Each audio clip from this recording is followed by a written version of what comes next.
Let's have a look at the art show by my friends Peter Courtemanche and Lam Wong at the Unit PITT Gallery in Vancouver. What excites me most about this show is the integration of nature, technology, and art. With climate change, we've got to become more ecological. This show has it. My name is Lam Wong. I'm one of the artists at the current show Unit PITT. Solar Peace Garden Teas and Remix. I'm Bosley. I'm the executive director at Unit PITT, and I also curated the exhibition with Peter and Lam. I'm Peter. Do I need to say more? Because you guys said it all. Okay. This one is a collaboration. It's my new piece I did last year in France.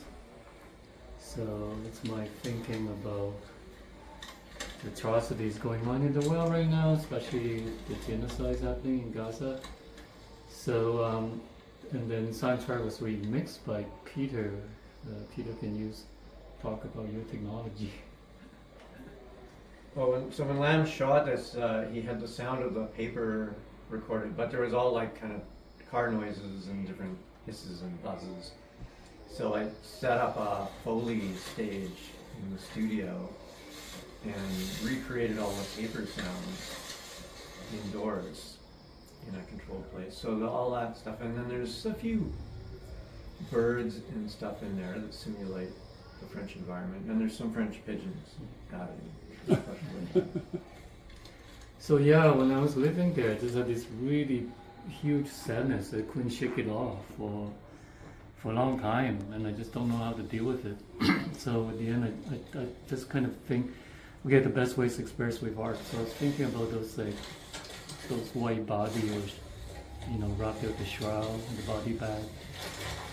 People are picking us, especially the kids. That kind of affected me very mentally. So I wanted to do this piece so underneath a Christian church actually, and so we found this church is like really, really old, from the Roman time, medieval church, and it's about this helpless feeling in the world at the moment.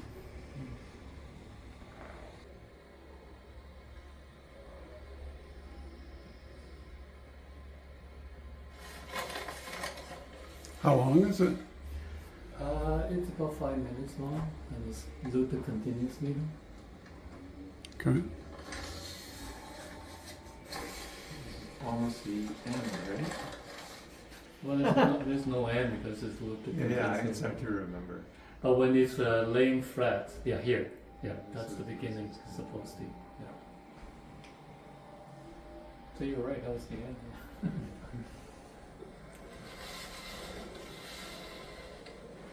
Yeah, there's actually two versions of it with slightly different soundtracks, but What is the text?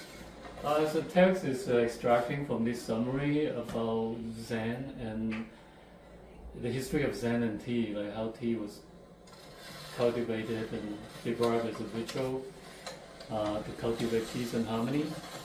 So I was thinking about how to send that message of peace and harmony into the wind, but in the meantime, the wind was kind of like a gesture, so it's like uncontrollable event and geopolitical events happening right now in the world. It's pretty sad.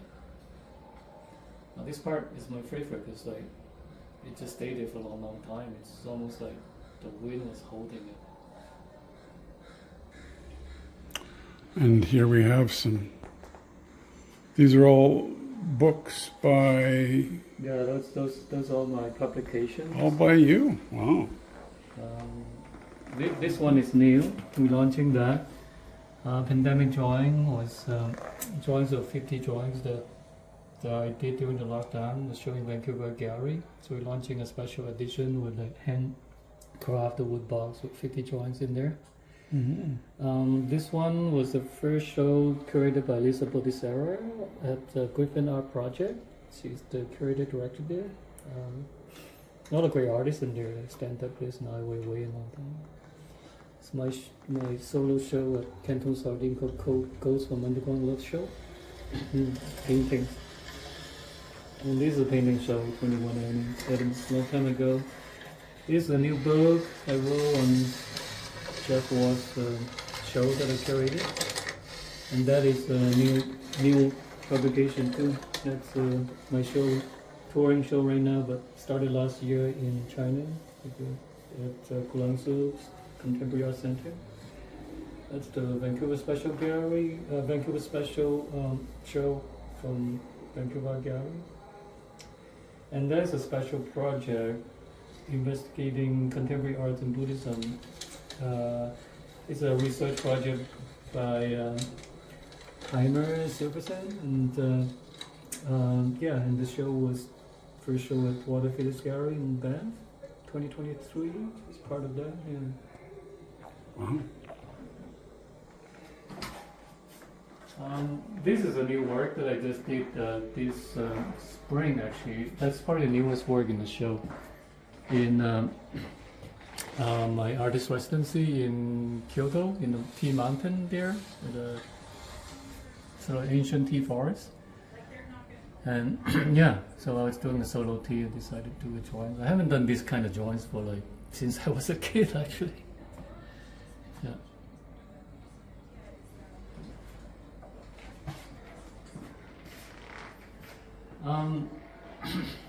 This is a small piece of oil painting on paper. It's called Doors of Perception. It's one of my favorite paintings. It actually worked really well with a lot of conceptually of a lot of my shows. So I showed this a lot actually. And it's based on the Dal Huxley's book, Doors of Perception, Heaven and Hell. After I read it, I was inspired.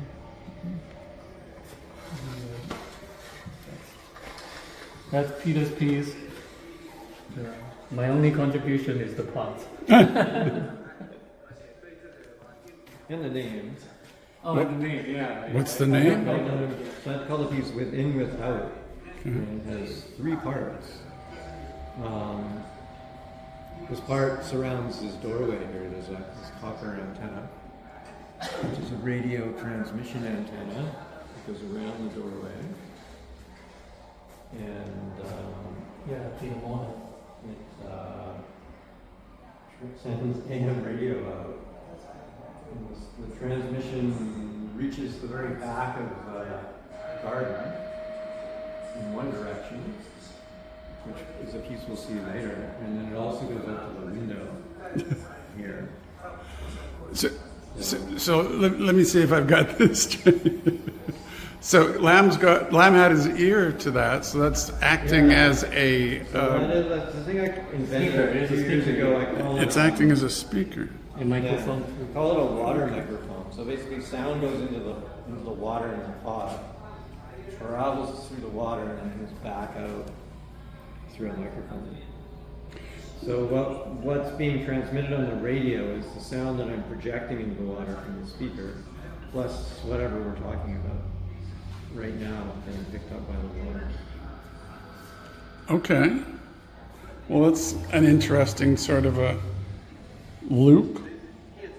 And then the idea was to kind of bring the very front of the gallery together with the very back of the garden. So kind of there's a line that goes all the way through the doorway here. Okay. Between the 3 parts of the piece. Wow. It's mostly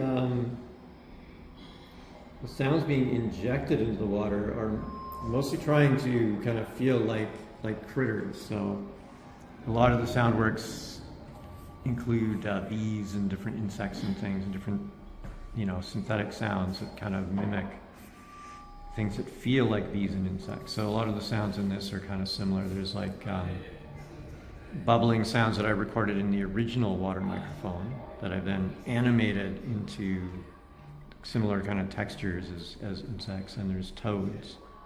This piece has a lot of cool toads in it. Toads, yeah. Uh-huh. And different things.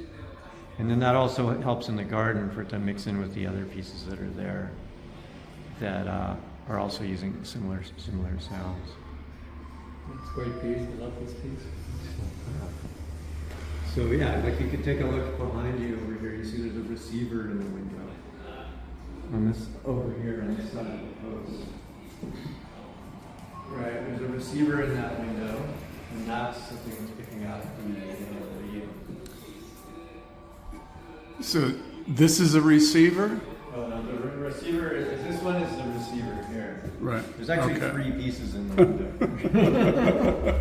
This is the receiver. And so it's receiving radio. What is it receiving? From the copper pot. Oh, it's receiving radio not from CKLG, but from the copper pod. Yeah. Okay. And then it amplified to the speakers, right? Yeah, and then there's like the whole show, is all the sound in the show in this space is projected through these speakers.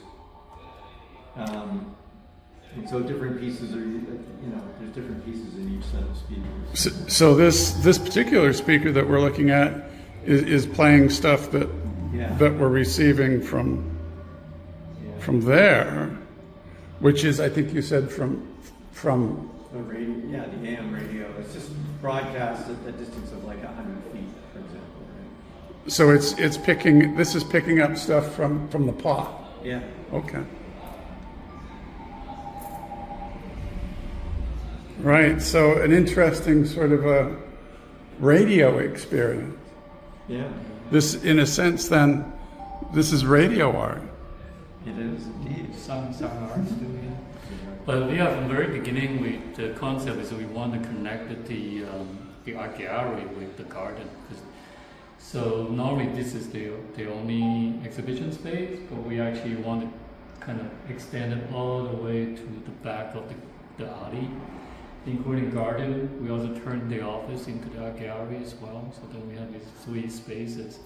Then we kind of, like multiply the space to maximize for this project. We thought it's interesting, because there's a lot of elements in there. It's kind of really rare in contemporary art. There's tea, and then there's Zen, and then there's sound, Peter's sound. So there's And garden, connected. in garden ecology. So there's a lot of kind of mixture of what we were thinking, right? Yeah. Everything is connected. Everything is connected. Yeah. I see. It kind of works seamlessly because Peter and I are tea buddies, right? We always have tea together. Sometimes in his garden, sometimes in my garden. So we have sort of this continuity of philosophies, and we're both gardeners, both contemporary artists, but doing very different work, but somehow they work together very well. Yeah. Mm-hmm. And then the way this works is we're standing back. We can hear the sound from all the pieces mixed together. But you can put your ear up to something and hear it more specifically. For example, and then the sound pieces, the 3 sound pieces in the window, are also all have versions of them outside in the garden as well. Mm. But I also like, when you're more in the middle of the space, you can hear the soundtrack from the film as well, and mixes into all these things. So. The film. So there's like, It's a film teaser. since which order should we go through the works? I guess is the question. But like if you come over here, right, Uh-huh. you start to hear the sounds of the film. Okay, and we So have it's fairly quiet right now. we have speakers, 2 speakers over here. These are film speakers and film speakers. 2. So these are all 4 speakers are for this film. Yeah. Okay. Yeah, so actually this film was the very beginning of a conversation. Yeah, because I did the events at Richmond Art Gallery screening the film, and then I did a tea ceremony there in their art gallery in the middle there. And Peter came and he really likes the film, so we started to talk about. Well, first of all, the film was kind of in its 10th anniversary, so I thought, okay, well, maybe we can do something about it.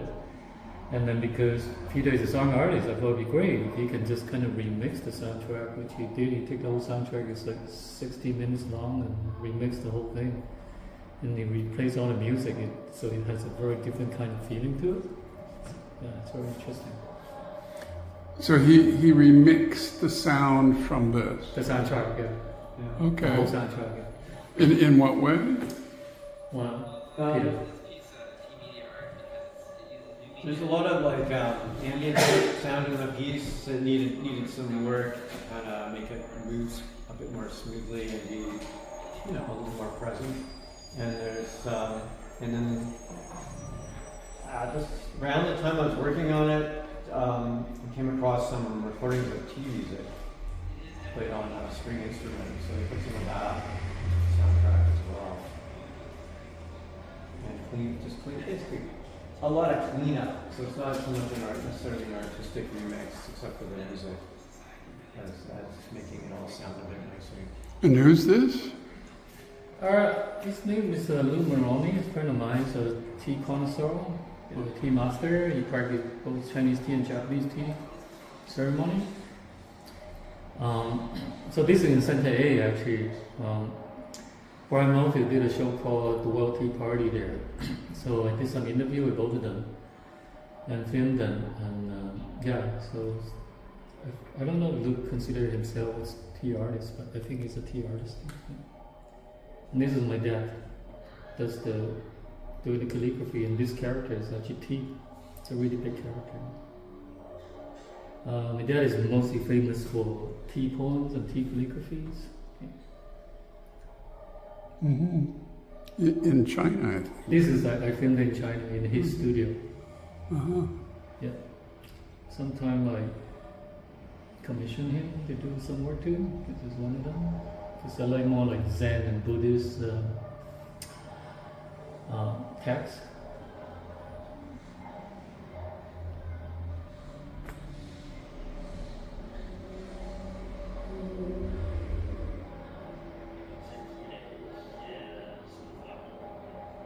I take it that's your dad. That's my father, yeah. That was about 15 years ago when I started the filming. Yeah, so he was probably around 76 then. Yeah, yeah, I also helped organize this really big calligraphy solo show for him in China. Yeah. In Fujian, yeah, in a big calligraphy museum. Yeah. So your father still lives in China? Yeah, he's in Xiamen right now in Fujian, hanging out with his friend. He's still going very strongly. Great. Yeah. He's 91, 92 now. Uh-huh.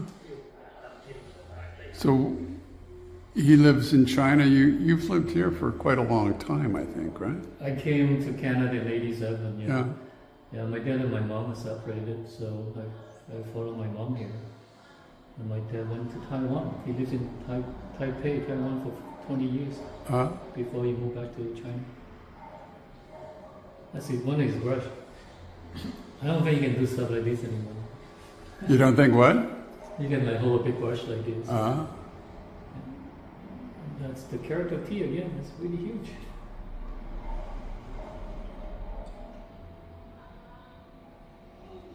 Brian there? Yeah, so Brian and I used to share this studio called Bosley in Chinatown. So I actually filmed him there. So yeah, so this would be probably about 15 years ago. Yeah. How long is this film? 16 minutes. So it's a full feature documentary. Yeah. 60? 60. Yeah. Okay. Okay. 60 plus like 8 minutes of credits and music. Yeah, that's right. It's like a lot of credits and music in there. Maybe we should talk about this piece because that's kind of the beginning of the collaboration too. Yeah. So, this is actually when Peter and I first collaborated because we both belong to a Vancouver collective for Art's Birthday. So we would do performance in Art's Birthday together. So this is the first time he invited me to do a live performance and stream all over the world. So I did this live piece with calligraphy and then mounted the piece at the end of the performance onto the vending machine and used the vending machine as a light box. And then I took a photograph of it and turned it into another light box because I deal with time and memory and space in my work. And then this is sort of a second reincarnation of that performance and installation. So it's kind of a, yeah, first performance and then photography like box, and now installation with the books. And it's called The Conversation with Vending Machine.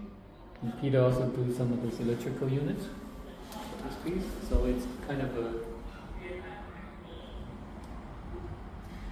we got both our hands in it. I don't know where the piece is though, because I pulled out the scrolls you've given me from Art's birthdays and it's not in there. It's got albums that you gave me. Anyway, so Peter has the original piece. So I hope I have the original somewhere, but it's not in the collection with the other ones. Yeah, you definitely is in your collections, and it's pretty big. So, Yeah. and there's two characters there. It means the first character is really hard to explain. It's kind of like, it means solitude, but kind of a solitude contemplation on the impermanence of life. And the bottom character is light. So light emanates from solitude, hermitage experience. It's kind of how I live in Japan most of the time, like that. Yeah. We're getting all sorts of reflections as well. Yeah. Because this gallery is A lot of light. in Kitsilano, right on the street.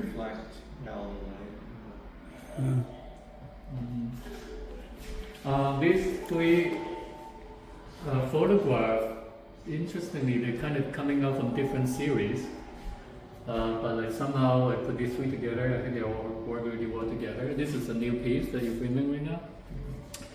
It's called I Am Here. Teachings from Yoshinoyama. So I went to Yoshinoyama during the peak of the cherry blossom. It's a really beautiful place. It's one of the most important pilgrimage in Nara area.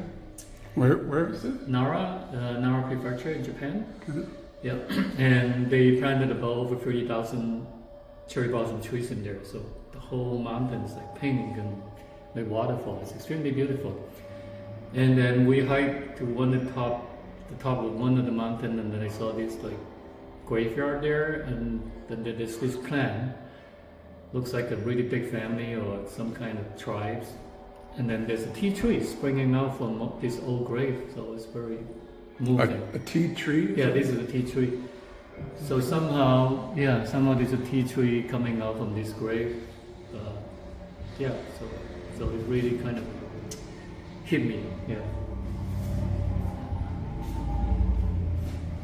This middle piece is coming from a series called Luminous Garden, and I take a lot of photos with like reflection of light from either water or garden. So I had a show with Glenn Lewis called Luminous Garden at the Sanderson Garden a few years ago. Yeah, and this is part of that.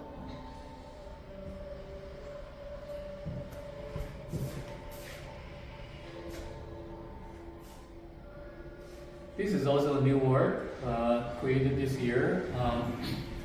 So I have a whole series of work called Offering, which is I pay respect and make tea to trees, especially older trees, which the Japanese consider as kami. They have, their spirits, the living being, and the god, the living god basically. So this one is called Osudi, which means big sequoia tree, and it's to be set at around 1500 years old. So it's one of the main god in the area that I live. So I did a hike and pay my respect there. Yeah. Did an offering.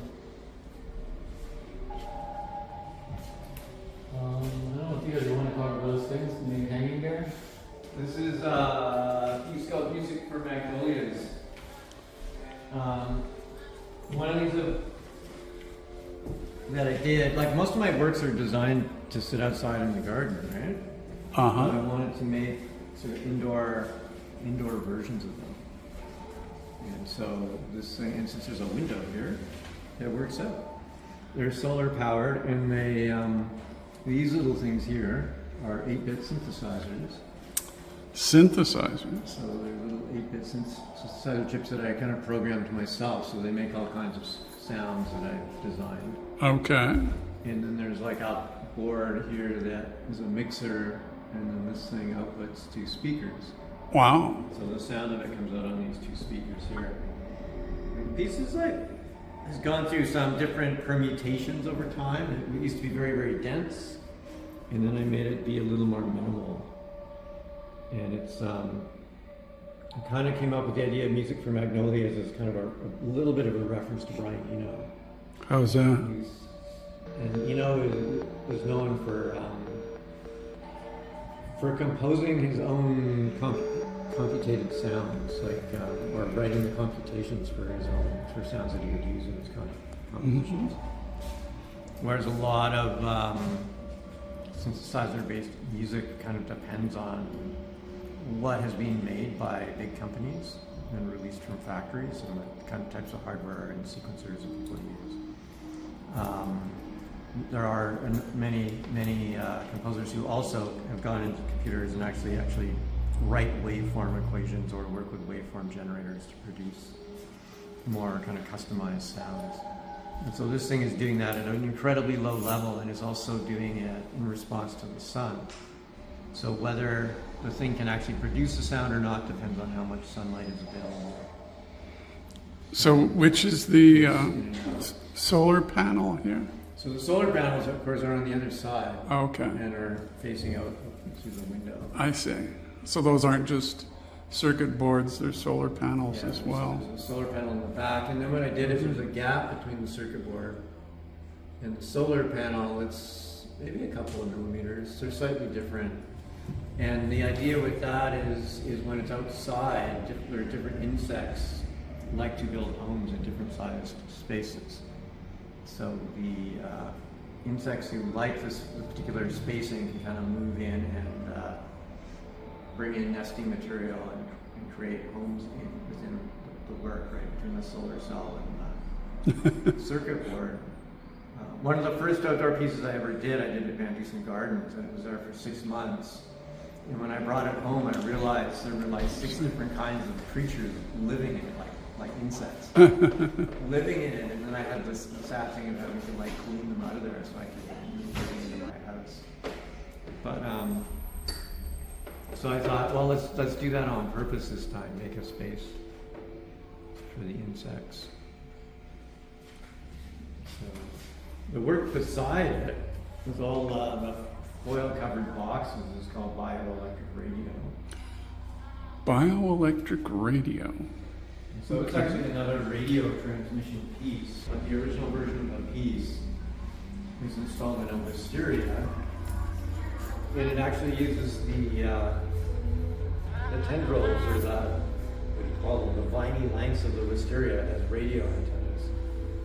So it broadcasts using the antenna of the vine, and so the nature of the antenna changes with the weather. And sometimes if the thing it's broadcasting through gets drier or wetter, or the sap changes, then the nature of the antenna changes.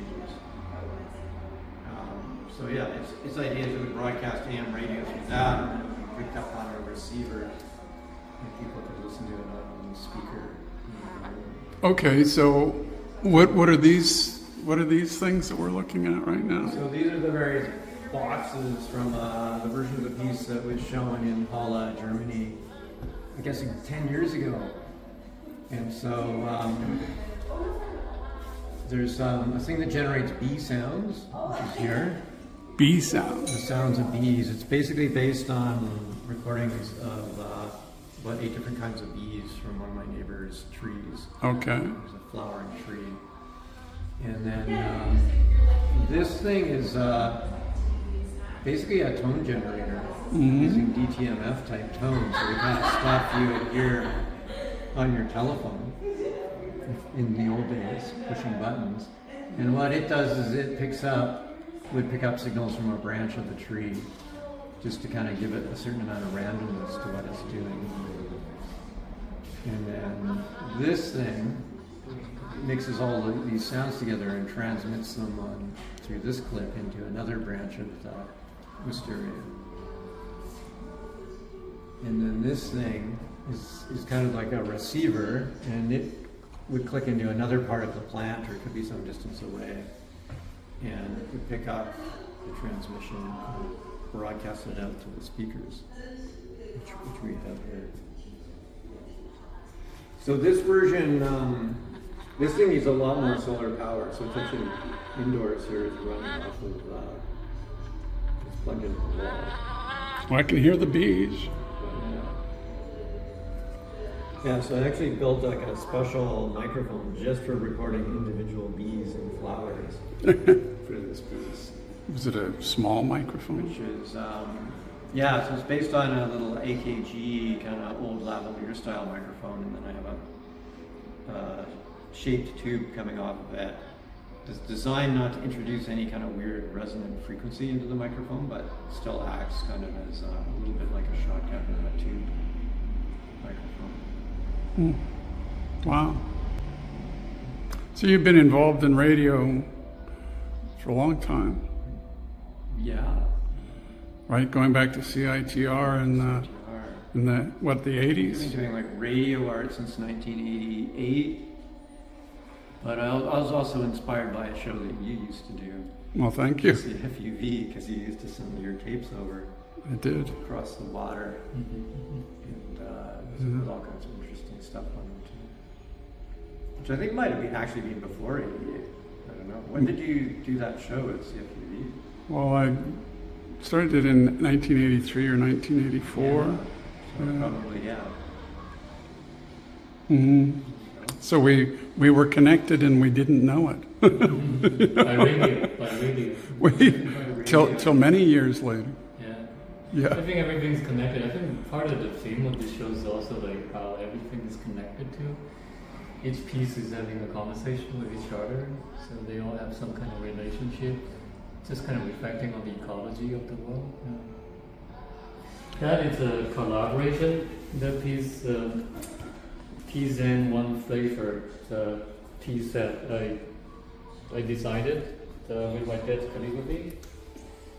And so Peter had this nice tray, and then because we've been always talking about recording sound during the tea ceremony making, so on the side here he installed a microphone in there as well. So, In here?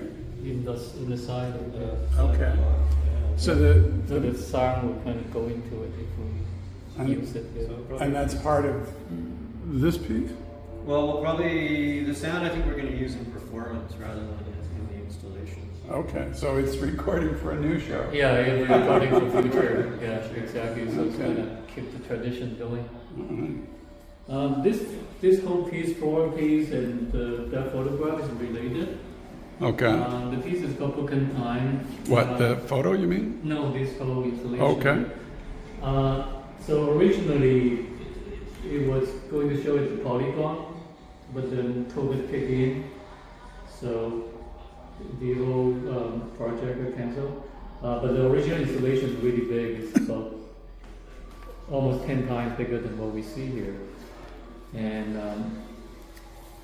so what you're seeing here with this mirror piece, I guess it's kind of my thinking, picking up from a piece called Original Mind. It's a really big installation work, originally installed at Vancouver Gallery. But that piece was using dust. And this, because I live in North Vancouver, and last 70 years or so, we've been having this lupin moth epidemic, and The what epidemic? lupin moth, the infestations. Okay. Yeah, because of climate change. So the whole forest be invaded by these moths, and so I went there. They were kind of suicidal themselves actually, because they were attracted to this kind of floodlight. So this is the area I pick up the moth. I used a little tweeter and just pick them up. I must pick like thousands and thousands of them. And where is this again? This is in North Vancouver. Yeah. So behind the forest, I used to go for a walk. And there's a soccer field there, and they were attracted to these lights, and they just died there. So cover the whole ground. Mm-hmm. And the installation is supposed to be initiated and activated by tea ceremony, so we'll have some tea gatherings around here. The tea flower we call chabana. Normally I do that because this time the show is really far away from me, so I passed down the responsibility to the staff here at Unit PITT, and it's a very nice, pleasant surprise every time I come in. There's a new flower. It's like, look at today, it's beautiful. It's a little maple, isn't it? And that painting there, it's quoted from Buddha's last words from the book called Wake Up by Jack Courier. It's a little biographical book about Buddha, Jack Courier, please. One of my favorite books actually. So the tea there is from my family. It's a oolong tea with osmanthus. With my cousin made it, and it's with my dad's calligraphy. So again, it's linked to the video, to the movie, the documentary film. And in the film, actually, it would be nice to know there's also a couple of scenes about Magnolia, so that's why it works well with Peter's Magnolia piece as well. They're kind of talking to each other. Okay. To talk about the painting. This is a new thing. So it's the first painting of what I consider going to be a long series of, in the future, and I want to do a lot bigger works. So very often I like to do experimental painting. I like to kind of contemplating on the genre and how I can challenging it. And so this is considered painting, but there's no paint. I don't use paint. It's all done with tea. So the whole thing it's done with tea, and there's no brush. There's no gestures of brushing and painting on there. But it's still, I think it's still considered painting. I call it tea painting. So this one is completely done with pu'er teas, layers of pu'er tea, creating a very interesting mesh of textures and lights and effect. Yeah, so I feel it's very painterly, but again, there's no paint and there's no brush. Mm-hmm. So it's called Samsara #1. So I call it Samsara series. It's about our existing world that we live in is the world of thinking, thoughts, and desire, and attachment.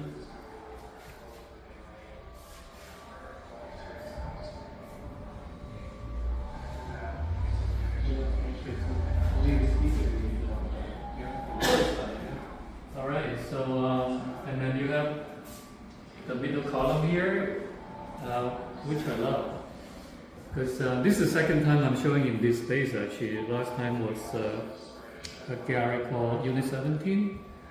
So I'm actually quite familiar with the space myself, and I really like this column actually, because I think this column is really great to installing like small little work. And this one you're filming right now is the newest work that I did. It's called The Missing. So it's paying homage to all the transgender people that gone missing or passing on to the other world. How's that? Oh, those are hairpins. There's a hairpin, and then there's one single hair in there. Yeah, I use my daughter's hair. This one on the frog piece is called Facing the Wall. Again, it's there's some Zen relationship to this, especially referred to a figure called the Bodhidharma, which is the founder of the Zen actually, who came from India to China. And he was facing the wall in the cave right beside Shaolin Temple, which he founded, and meditated for 9 years, just facing the wall. So that was, this is referred to that story. Yeah, because I think I put a lot of sort of thinking about Zen into this show here because the title it kind of makes sense. And What is the title? the title is here.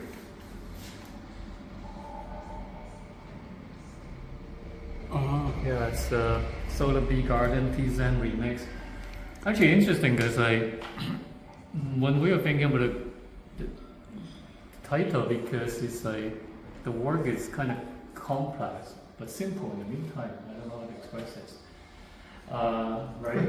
Yeah, but it's Pulled out elements of the words. so we just like literally talk about what's in our work, and really this is really what we were doing. Really, you know, because like Peter's doing this Solar Bee garden song, and we talk about the TZ remix of the soundtrack. That's really the beginning of the show. So this is quite literal. This piece is my wild calligraphy piece. It's called No Mind. Yeah, and I installed this piece actually in the forest and do some videos and photography works with it.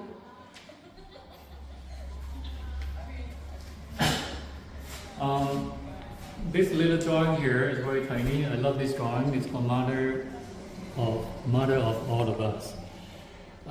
It's kind of homage to my wife, May, and she's. I was thinking about in the little sort of Hawaiian style kitty. That's our cat's Yuki. She's 20 years old now.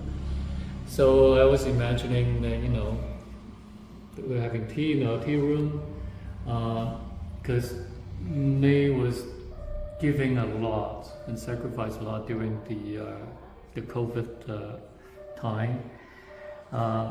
Because you know, we all kind of taking our turn and get really sick, and she really had to look after us, and she was like sacrificing a lot, and there's a lot of love coming out from her, so I decided to do a drawings to, you know, dedicate to her. This piece here is called Cloud Drawings.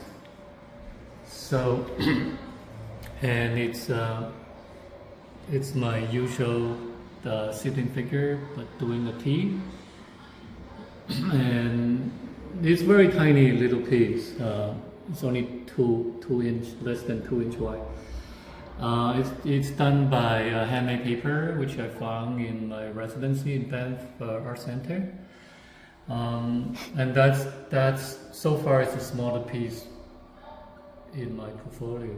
Yeah, so because the column, I think it works well here. It's a good use of the post. Yeah, it's good use of post. Yeah, I think this post is really great for installing small works, mini my work. sister really liked all those things too, because she does really fine and like miniature things. Right. Shall we go to the garden?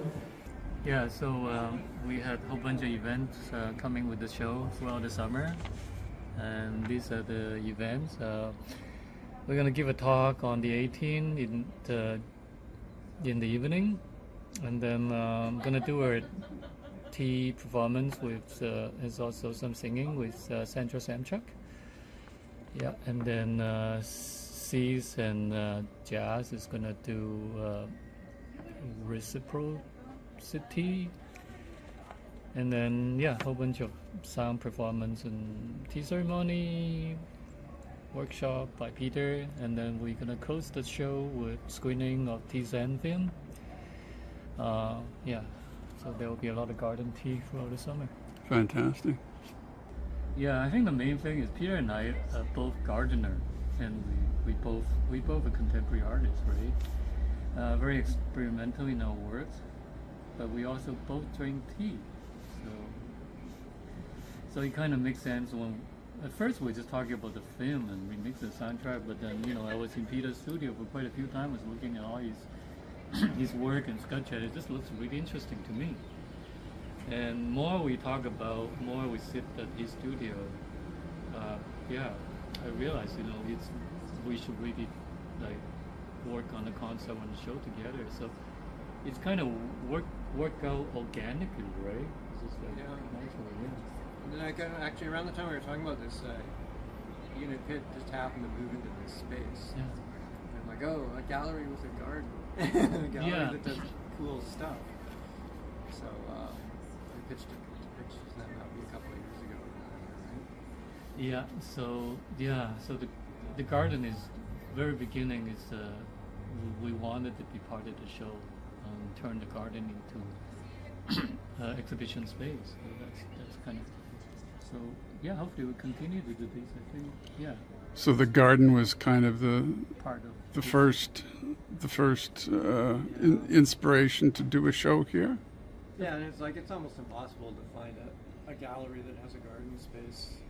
Well, or Sun a Yat-sen. garden space that's so Yeah. closely connected with the indoor space. Yeah, I mean, Uh-huh. I did 2.5 years residency in Sun Yat-sen Garden, Mm-hmm. so I really enjoy it. I mean, I organized like 5 major shows there. It's a lot of collaboration. It was really fun. So that was a few years ago, and that was kind of beginning of it. So the triptych painting you saw here is actually the second version. I haven't seen that yet. Behind you, yeah. Mm-hmm. That one, I actually the first triptych I installed in the Sun Yat-sen Garden for 365 days, so 1 year long. I called them 1 year garden triptych. So because we have a lot of humidity in the winter in Vancouver, in the garden setting, a lot of time the mold will start to grow on the painting, and then you're creating all this kind of its own universe. It's very interesting to me. So it's a bit of a time-based painting installation. Yeah, Complete with mold. mold. Yeah. And residuals from the pollen. Uh-huh. So that's all part of it. It's had an outdoor life. Yeah. So that piece is meant to be installed in the garden. What's the piece called? Second Plum Blossom is the title, and it's based on a Zen poem from Kyoto, Japan, from one of the temple there. Originally came with the incense, was gifted to me by a Zen abbot, Zen master, a Shin, who retired actually. So I really like the poem. So it's based on old plum trees, and one day the flower just all of a sudden blossom. And yeah, so that was the base for that painting. The one big character you see there it means flower. In Japanese means hana. Yeah. So there's those paintings, and you've got other works in the garden, Lam? Yeah, there's a lot of sound installation piece by Peter, and I just had another sculpture. So yeah, So this is you. It's quite nice. yeah, I did a whole bunch of large scale sculptural installation at the show in China, and this is kind of continuation of that. It's called The Sound of One Hand Clapping, and that face is a very famous, one of the most famous koan from the Zen canon, the traditions. Right. And yeah, the Zen master, a lot of time they use this koan for the student to kind of contemplate, and then a lot of them doesn't really make sense. So you will kind of rack the brain of the monks, and by the time when the monk doesn't know where to go, how their mind can untangle all these riddles, then there might be an opening about a realization about everything is kind of mind constructs. We just kind of try to use our own thoughts to make sense of the world, but the world is just as it is. And in those openings, sometimes there's kind of spiritual awakening with, in Japanese they call satori.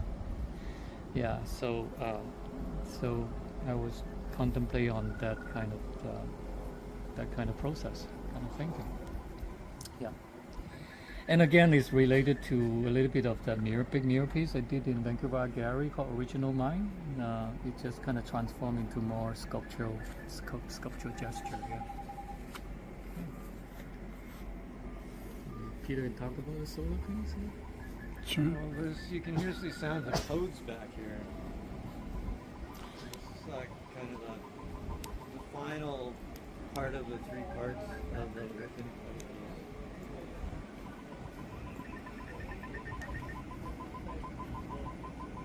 So Deanna Chong, who you know, who's also part of the Arts Birthday Collective, gave me this box, which is found in the lane behind her apartment building. And it's kind of a pedestrian crosswalk box. Normally it just goes beep, beep, beep. Anyways, it's a good container for putting stuff outdoors. So there's a solar powered circuit in here that is picking up the sounds from the inside, from the loop antenna, and playing them back. So it connects the window, front window, all the way through to here. And these are sounds of toads, you say? So this particular thing is playing with toads right now. And the sounds are being generated inside by the window there. Right? Yeah, around the doorway. The copper pot. Okay. So kind of like I want this piece to kind of have a critter feel because the other pieces have a creature feel.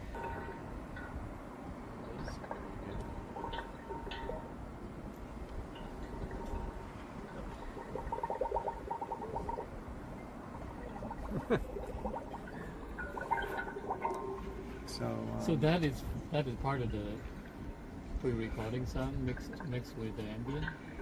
Yeah. Yeah, it's really cool. So over here is this is the outdoor version of bioelectric radio. It's hiding in this plant over here, which is thistleberry plant. I don't know if you can see anything. These are raspberry, no? This is thistleberry, so this is going to put out little. I don't even see any buds on it. Oh, you know what? What Sorry is to this? interrupt What's you. that? I think some thistleberry here. Oh, Oh, wow. is that just, Yeah, then what's this that's one? This is thistleberry, but it that's also doesn't fruit here for some reason, and I think it's because it gets too much sun. Oh, okay, yeah. Because this bush is No meant to bud. be kind of in the deep woods, and so it gets really big, and I don't think it fruits as much in this spot. Yeah. Anyways, it's a great plant for hiding sounds in. So there are these things here. These are call them tea speakers because the top of them is modeled on a teapot lid that Lam gave me. Yeah, that's my contribution. This triangular lid sitting on the top lid. I didn't see that when I was looking earlier here. It's quite well hidden. Well, so originally this piece was in a wisteria and was almost completely hidden, and people would have to like stick their heads into the plant and find the parts of it. So what are the parts here? We have the solar panel here Solar panel. that powers the piece. And then we have these speakers, and then well hidden is a box that has all the electronics in it that make the piece go. Okay, and what are the sounds that are playing here? The sounds are so they're similar to the sounds that we heard inside with the bioelectric piece. So the sounds of multiple different kinds of bees. And Bees. there's radio transmission artifacts, and then there's these PWM or DTMF kind of tone things that are playing about. Mm-hmm. You can almost improvise with your horn with the sound. Yeah, Kind of well they always are do. actually in tune. They're not actually the official DTMF tones, but they're kind of modeled on that. And so the idea of the piece is So the integration in an environment with electronics. So the original piece you actually used the plants as radio antennas for transmitting and receiving, and just picking out noise to generate randomness. And so the kind of idea is, it with bioelectrics is to integrate, what happens if a plant is part of a circuit. And with radio, especially AM radio, which is quite a low frequency and a very, very long wavelength, Typically with yeah. radio, every part of your antenna circuit is critical to get efficient power working. So to design a circuit that can actually use a piece of a plant, which is changing, every hour with different moisture conditions and stuff, to actually work as an antenna is quite an interesting circuit, and it's possible at low power levels. At high power levels, I think you would just fry the branch of the tree or whatever you're using. But at low power levels, you can have a circuit that kind of tunes itself to the vine, and it all works. So it just works in a very local area, right? It might transmit, 5 feet or something instead of 5 miles. So that's kind of the idea behind this piece. And also, I just like the idea of getting people to stick their heads into places to hear things. Right? So getting people to like listen in the plants and stuff is nice.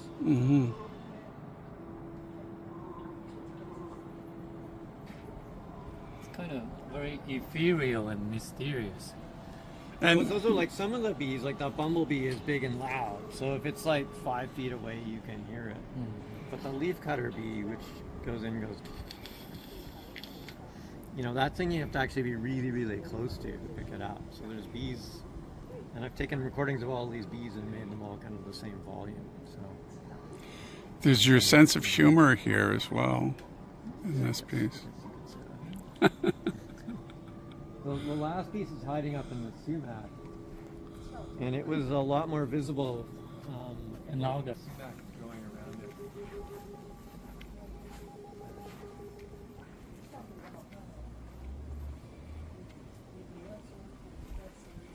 So this is like the outdoor version of the Music for Magnolias piece.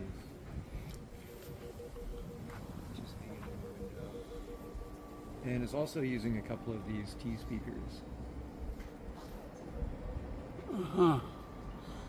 So you say this? Did you say this is the outdoor version?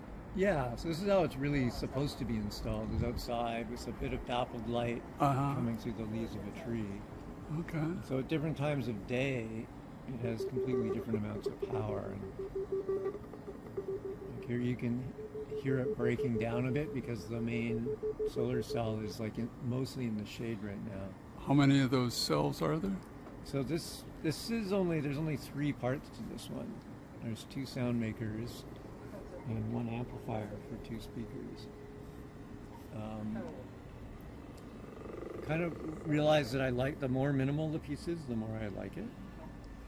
So I decided to kind of make a miniature version of it to run out here. Oh, this thing's going to start flowering soon too. yeah. So sort This is the of, sumac. Yeah. Okay. sort of spacey sounds here. Yeah, I think it has 14 different kind of sound patterns that it goes through, and the different sound makers, they talk to each other, so they kind of more or less stay in sync with what they're playing.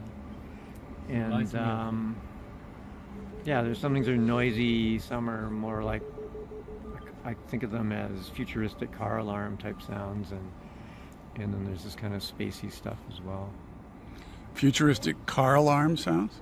Are you going to improve upon the car alarm? I hope so. So one thing I've found in doing, like I've done a couple of events that were, you might call public sound art live events, where we're doing radio and broadcasting it out into the street near cafes and stuff. And people outside and at the businesses would get really angry at the stuff we were playing. Except there was one weekend where I just put on a bunch of stuff that was all these tone generator sounds that a friend of mine had sent me. And then we had to leave really quickly, so I forgot to turn it off. And we came back after the weekend, and nobody had complained at all. And I realized it's because it just sounds like the sounds of the city. It sounds like an ambulance or a car alarm, or it's something that people just blank out. So since then, I have no fear of using those kind of sounds in the work.